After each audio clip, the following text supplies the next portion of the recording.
The sun sets over the lush, vibrant village of Nyambani, casting long shadows that dance across the ground. The air is thick with tension, and the villagers whisper anxiously among themselves, their eyes often darting towards the grand yet crumbling palace that looms in the distance. Inside this palace lies King Sephew, a once great ruler, now frail and bedridden. His once commanding stature is now reduced to a gaunt frame, pale skin stretched over prominent bones, with silver hair cascading like a waterfall around his head. A single, striking scar runs down his left cheek, a remnant of a battle long past, hinting at his fierce warrior days. Despite his frailty, King Sephew possesses an unyielding spirit, but his vulnerability reveals a deep-seated fear of legacy and abandonment. The palace is adorned with faded tapestries that tell tales of glory and conquest. The air is heavy with the scent of herbs and incense, meant to soothe the king, but instead, they intensify the ominous atmosphere. Outside, the villagers wear expressions of dread, knowing that the king's health has taken a turn for the worse. Traditional drums beat softly in the background, a reminder of the rituals that will take place should the king pass. An ancient baobab tree stands at the palace's edge, symbolizing life, wisdom, and the ties between the past and future. As the villagers gather, whispers of Sephew's past linger in the air. Some speak of his fierce leadership and how he once protected them from invaders. Others recount tales of his relentless pursuit of power, leaving a trail of enemies in his wake. A mysterious figure cloaked in shadows is seen moving around the palace, suggesting that not everything is as it seems. Who is this figure? Is it friend or foe? This hint builds curiosity and foreshadows later events. King Sephew reflects on his life and choices, feeling the weight of regrets pressing down on him like a stone.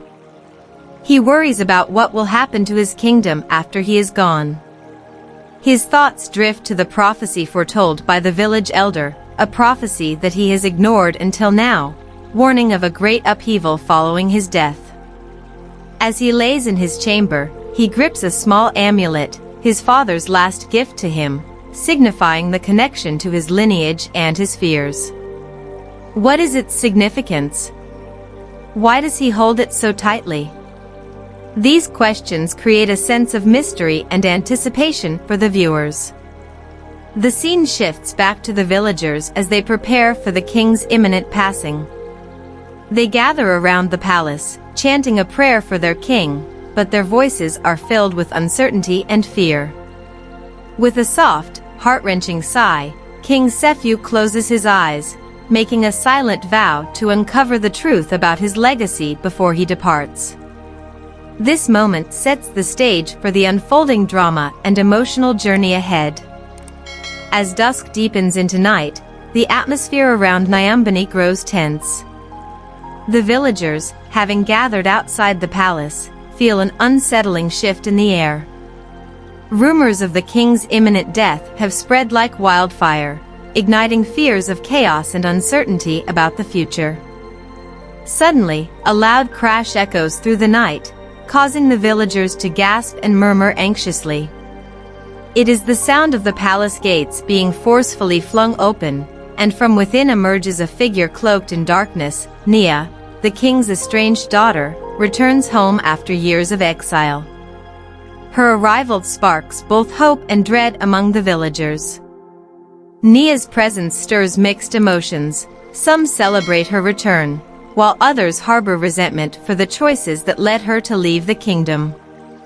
She enters the palace with a fierce determination in her eyes, but there is an underlying tension, a battle between loyalty to her father and the need to confront the pain of her past.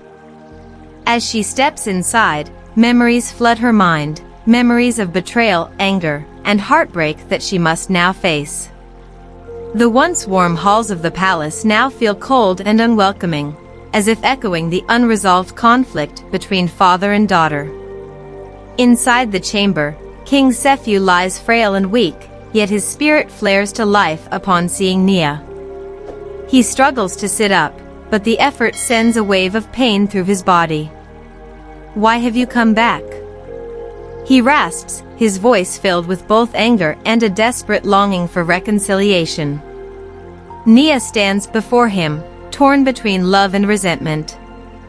She has returned not only to see her father one last time, but also to confront him about the decisions that shattered their family. As the tension escalates, a storm brews outside, mirroring the turmoil within the palace walls. In the midst of their confrontation, the palace is suddenly thrown into darkness as the storm rages on. Lightning flashes illuminate the room, and the tension peaks. Nia's voice rises above the thunder as she confronts her father about his past actions, his relentless pursuit of power, the sacrifices he demanded from his family, and the estrangement that followed. King Sefu's anger flares as he defends his choices, revealing layers of regret and pain. The villagers outside listen in, their hopes dwindling with each heated word exchanged between the two. As the storm intensifies, a loud knock echoes through the palace doors, cutting through the heated argument. It is Zuri, a powerful and ambitious nobleman, eager to seize the opportunity of the king's vulnerability. He has long coveted the throne and senses a moment of weakness. Zuri bursts in, eyes gleaming with ambition, declaring that the king's time is up and that he has come to claim his rightful place as the leader of Nyambani. The tension escalates dramatically, King Sefu's anger turns to fear, while Nia stands resolute, refusing to let her father's legacy crumble into the hands of a usurper. Zuri challenges Nia, mocking her for her absence and questioning her loyalty. He implies that her return is futile, as the villagers will soon choose strength over blood. The stakes grow higher as Nia realizes she must defend not only her father's legacy but her own right to lead the kingdom. The argument reaches a boiling point, and as thunder crashes overhead, Nia confronts Zuri, declaring that she will not let him manipulate her father's death for his gain. This moment of defiance ignites a spark of hope among the villagers, who listen intently from outside the palace walls. In a moment of desperation, King Sefu, weakened yet determined, rises to his feet, revealing a hidden strength. He declares that his final wish is for the future of Nyambani to be decided by the people, not by power-hungry nobles. The atmosphere crackles with energy as he challenges Zuri to a duel, emphasizing the importance of honor and leadership. Nia's heart races. She fears for her father's safety yet feels a surge of pride in his courage. The villagers, sensing the shift in power dynamics, rally behind the king, whispering encouragement as they await the duel's outcome. As the storm rages on, the palace becomes a battleground, not just for power, but for the very soul of the kingdom. The imminent conflict between King Sefu and Zuri promises to unveil hidden truths and reshape the destinies of all involved. With emotions running high, secrets about loyalty, betrayal, and the true nature of leadership hang in the balance, setting the stage for an epic confrontation that will leave viewers breathless with anticipation. As the storm outside rages on, the tension in the palace thickens. Nia's heart pounds as she stands face to face with her father, King Sefu, and the treacherous nobleman Zuri. Yet, amidst the chaos, memories swirl in her mind, unraveling like a tapestry woven with pain and betrayal. She recalls her childhood in the palace, an idyllic time filled with laughter, love, and the promise of a bright future. But that blissful existence shattered the day her mother, Queen Amani, passed away. Nia was just a child when her mother fell ill. The palace was filled with whispers of dark omens and warnings from the village elders. Young Nia, innocent and unaware, would sit by her mother's bedside, clutching her hand, hoping for her recovery. In her heart, she believed that her mother's love could conquer any illness. But as the days turned into weeks, Nia witnessed the light fading from her mother's eyes. The pain of loss marked the beginning of her father's descent into darkness.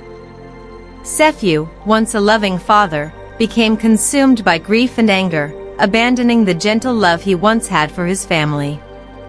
The transformation in King Sephew was jarring. He grew distant, focused solely on his ambitions and the throne. He poured his heart into ruling the kingdom, often at the expense of his family. As Nia grew older, she felt the growing chasm between her and her father. The bond that once held them together frayed, and in her heart, Nia began to blame her father for the loss of her mother. This resentment festered, turning into an unquenchable fire that would ultimately drive her away from the palace. One fateful night, a devastating revelation shook Nia's world. During a heated argument with her father, she overheard him speaking with Zuri in hushed tones. They discussed the plans for an ambitious expansion of the kingdom, plans that involved the sacrifices of the villagers. Sephew spoke of the sacrifices with cold detachment, revealing a willingness to do whatever it took to secure power. Nia's heart shattered as she realized her father had abandoned his moral compass, prioritizing ambition over the well-being of his people. In that moment, she decided to leave the palace, believing that it would save her from the growing darkness that enveloped her family. Years passed, and Nia found refuge in a distant village, far from the burdens of royalty. She lived among the villagers, learning their ways, sharing their struggles, and slowly healing from the wounds of her past. She became a skilled herbalist, using her knowledge to help those in need. Yet, the memories of her family haunted her. The absence of her mother and the emotional distance from her father lingered, reminding her of a life she had once cherished but could no longer embrace. While in the village, Nia heard whispers about her father's reign. She learned of his decisions, the toll of his ambition on the people, and the growing resentment among the villagers. They whispered of Zuri's machinations, of how he sought to manipulate the king's frailty for his gain. Nia felt a storm brewing within her as she realized that the kingdom she once loved was teetering on the brink of destruction, a fate that might soon be sealed by Zuri's ambition.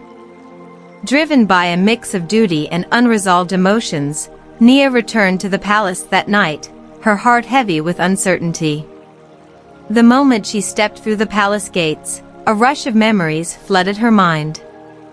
The halls once filled with laughter felt hollow and echoing, reminding her of the love she had lost. Yet, a sense of determination surged within her. She would confront her father, unearth the truth behind their fractured bond, and reclaim her rightful place in the kingdom. As she faced King Sephew, the floodgates of emotion opened wide. The years of pain, resentment, and longing poured out in a torrent of words. She accused him of abandoning their family, of losing sight of what truly mattered, their people. With each word, the pain of her past was laid bare, and she demanded to know why he chose power over family. The king's eyes widened, a flicker of realization dawning upon him as he understood the depth of his daughter's suffering. In response, King Sephew revealed his own hidden struggles. He recounted the moment of loss when Queen Amani died, how it left him shattered and desperate to protect what was left of his family. He admitted that in his quest for power, he had blinded himself to the needs of those he loved most. As the storm raged outside, the two confronted the ghosts of their past, revealing not only their pain but also the love that still flickered beneath the surface. The revelation was cathartic. The once fractured bond began to mend in the face of shared vulnerability. Nia, seeing the remnants of the father she once adored, realized that pain and ambition had twisted their paths. She also understood that she could not change the past, but she could shape the future. In that moment of clarity, she vowed to protect her kingdom. not just from Zuri, but from the cycle of ambition that had plagued her family for generations. The backstory unfolded like a rich tapestry, intertwining the lives of father and daughter, revealing the choices that shaped their destinies. The emotional depth of their shared history hung heavy in the air, a poignant reminder of the pain that had driven them apart and the love that could bring them together. As they prepared for the climactic showdown with Zuri, the stakes were raised not just for the kingdom but for their fractured family, setting the stage for a final confrontation that would redefine their legacies. The storm raged outside, mirroring the turmoil within the palace walls. Nia stood before her father, King Sefiu, both shaken and resolved. Their heartfelt exchange had peeled back the layers of pain and anger, exposing a fragile connection that had been buried for far too long. But the threat of Zuri loomed large, casting a shadow over their reconciliation. As they prepared for the inevitable confrontation, the tension in the air crackled like the lightning that illuminated the night sky. King Sefiu summoned his most trusted guards, their faces taut with concern as they gathered in the grand hall. Nia, feeling a surge of determination, stood by her father's side, no longer the frightened girl who had fled the palace. She had returned as a fierce protector of her kingdom, ready to face the treachery that had taken root in her father's court. Together, they formed a united front against the impending danger. Outside, Zuri gathered his loyal supporters, a band of disgruntled nobles who believed that the king had grown weak and ineffective. They plotted to seize control of the kingdom, fueled by greed and a hunger for power. Zuri's voice rang out in the cold night air, rallying the nobles with promises of wealth and prestige. His charismatic words ignited a fire in their hearts, urging them to rise against Sefiu and claim the throne for themselves. As Zuri's forces advanced toward the palace gates, Nia and Sefiu braced themselves for battle. Nia's heart raced. She felt the weight of her family's legacy pressing down on her shoulders. This wasn't just a fight for power, it was a battle for the soul of the kingdom, a chance to protect the people who had suffered under the rule of ambition and betrayal. As they prepared for the confrontation, Nia took a deep breath, steeling herself for what lay ahead. The clash began with the sounds of steel ringing against steel. Sefiu and Nia led their forces into the fray, standing shoulder to shoulder as they faced Zuri's advancing army.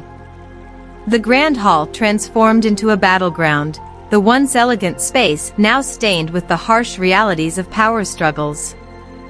Nia fought fiercely, wielding her sword with precision and strength, her every strike fueled by the desire to protect her father and reclaim her kingdom. In the chaos, she caught glimpses of Zuri, his cruel smile illuminated by the flashes of lightning. He was a formidable opponent, using cunning tactics to outmaneuver Sefiu's guards. As the battle raged on, Zuri confronted Sefiu directly, their eyes locking in a fierce exchange of hatred and determination. Words of betrayal and ambition flew like arrows between them, each piercing deeper than any blade. Nia watched in horror as the conflict escalated. She knew that her father's life was in danger, and the pain of losing him again ignited a primal fury within her. With a battle cry that resonated through the hall, she charged towards Zuri, her sword raised high. The moment felt like slow motion as she reached the enemy leader, who turned just in time to meet her gaze filled with unyielding resolve. Zuri laughed mockingly, underestimating her fury. "You think you can stop me, little girl? This kingdom will be mine." His arrogance only fueled her rage as she lunged forward, engaging him in a fierce duel. Their swords clashed, creating sparks that lit up the darkness around them. Each swing felt like a fight for her mother's memory, her father's love, and the future of her people. As the duel unfolded, Nia realized that Zuri was not just a man driven by ambition, he was a reflection of the darkness that had taken root in her father's heart. She fought with everything she had, not only for herself but for the kingdom that deserved better. Just as Zuri seemed to gain the upper hand, Nia tapped into the strength that had been born from her pain. With a sudden burst of energy, she disarmed him, knocking his sword from his grasp. Zuri stumbled back, fear flashing across his face. In that moment, the tables turned. Nia stood poised to end his reign of terror, her heart pounding with the weight of the decision before her. But as she looked into Zuri's eyes, she saw not just an enemy, but a man lost to his own darkness. Drawing upon her newfound understanding of forgiveness and the lessons from her past, Nia hesitated, her sword still aimed at his heart. "Your ambition has cost you everything," she said, her voice steady. "But you still have a choice. Change your path. Redeem yourself." Zoe's face twisted with rage, but the flicker of doubt in his eyes revealed a crack in his armor. In that crucial moment, Nia realized that true strength lay not in revenge but in compassion. With a swift motion, she lowered her sword, offering him a chance to reflect on the consequences of his choices. The battle around them began to quiet as both sides watched, breath held in anticipation. Would Zuri seize the opportunity for redemption, or would he continue down the path of destruction? In the stillness, a crucial decision hung in the balance, setting the stage for the final resolution of their fates and the future of the kingdom. The storm raged on outside, but within the palace walls, the real storm of emotions was just beginning to unfold. The air was thick with tension as Nia lowered her sword, the weight of her decision hanging heavily in the silence that followed. Zuri, caught between anger and fear, looked at her with a mix of confusion and realization. The battle had come to a standstill, warriors on both sides watching intently, awaiting the next move. Nia's heart raced. She had taken a risk that could either save her kingdom or doom it to further chaos. As she met Zuri's gaze, she could see the flickering embers of a man tormented by his choices. "You have the power to change this," she urged, her voice steady yet filled with emotion. "You can be more than your ambition. The kingdom deserves a leader who protects, not destroys." The sincerity in her words cut through the tension like a knife, resonating with the crowd that had gathered around them. For a moment, it seemed as if time stood still. Zuri's expression shifted, the bravado that had fueled his ambition beginning to fade. He looked around at the faces of his followers, once loyal supporters who now seemed uncertain. The realization that his quest for power had led them all to this moment of reckoning sank in. The kingdom was at a crossroads, and it was clear that his choices had consequences that reached far beyond his personal desires. Suddenly, the storm outside began to quiet, the wind settling as if nature itself was holding its breath in anticipation. Zuri, trembling slightly, dropped to his knees, his pride shattered. "I never wanted this," he admitted, his voice cracking. "I thought I could save us, but all I've done is cause pain." Tears streamed down his face, and for the first time, he seemed vulnerable, a man stripped of his facade. Nia felt a rush of empathy. This was the moment she had longed for, the chance to break the cycle of hatred that had plagued their families for generations. She extended her hand toward him, a gesture of forgiveness. "We can heal this kingdom together," she said, her voice filled with conviction. "Let's learn from our mistakes." The tension in the room began to dissolve as murmurs of agreement spread among the assembled warriors. Nia's father, King Sephu, stepped forward, his expression softened by a mixture of pride and relief. "Son, we must do better," he said, addressing Zuri not as an enemy but as a potential ally. "Let us rebuild what has been broken." Zuri looked up at the king, and the weight of the past hung in the air between them. It was a heavy silence, filled with the ghosts of betrayal and resentment. But as the weight of their history loomed, Hope flickered like a candle's flame. Zuri took a deep breath and nodded slowly. "I am ready to change," he declared, rising to his feet with newfound resolve. The warriors, witnessing this moment of transformation, began to lower their weapons. The kingdom's future hung in the balance, and for the first time in a long while, a sense of unity filled the air. It was a powerful reminder that reconciliation was possible, even amidst deep-seated conflict. In the days that followed, Nia, Zuri, and King Sephu worked together to mend the rifts within the kingdom. They listened to the voices of the people, addressing their fears and aspirations. Zuri sought forgiveness from those he had wronged, and though it was not an easy road, the journey toward healing began. The once divided kingdom started to come together, transforming the scars of battle into a tapestry of resilience and hope. As Nia reflected on the events, she realized the moral of their story ran deeper than the battle itself. True leadership wasn't just about wielding power, it was about understanding, compassion, and the courage to admit when one was wrong. They had all learned that strength lies not in domination, but in lifting others and working towards a common goal.